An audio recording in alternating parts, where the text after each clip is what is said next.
What you see here is $10,000 on the table. You can take this money as a loan, but I will charge you a little bit of interest rate. Like most people, you take the money and you go buy a nice car. But in 10 years, it's time to pay me back. And because of interest rates, now you owe me $20,000 and not 10. You will say, I don't have money to give you. And if you don't, I take your car and a piece of your house. This is how debt works. And after 3 years of traveling the world, I noticed that this is exactly what China is doing. For example, take the small island nation of Sri Lanka. This developing country needs money and China has a lot of it. So Sri Lanka took billions of dollars in Chinese loans. It was easy money just there to be taken. And with that, they built skyscrapers, highways, airports, and shipping ports. The country grew and prospered. But few years later, this easy money came with interest rates, and Sri Lanka was so much in debt that it couldn't pay back China its money. And the only way out was to give China control of what they had built. In other words, Sri Lanka lost a piece of its home to China because of debt.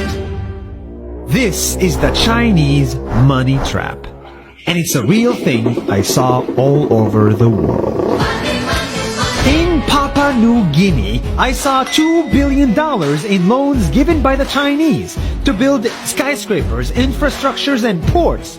But there is no way this remote developing country can pay it back or its interest rate. And the only way out is to give China control of the country. In the Maldives, Pakistan, Malaysia, Laos, Kazakhstan, Mongolia, Egypt, Kenya, and South Africa,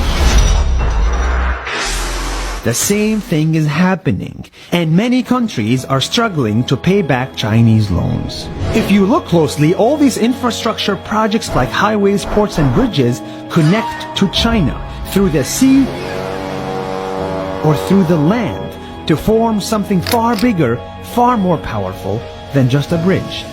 A new Silk Road.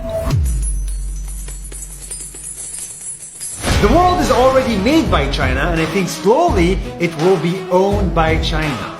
Don't get me wrong, building bridges, ports, highways, and airports is a great thing for the people and the country, but they come at a very high cost. And when these countries can't pay back the loans, these countries will lose their homes. One thing my parents had taught me is that there's no such thing as a free lunch or a free ride. So if we're not careful with our money or other people's money, then we better start learning Chinese. 下周见。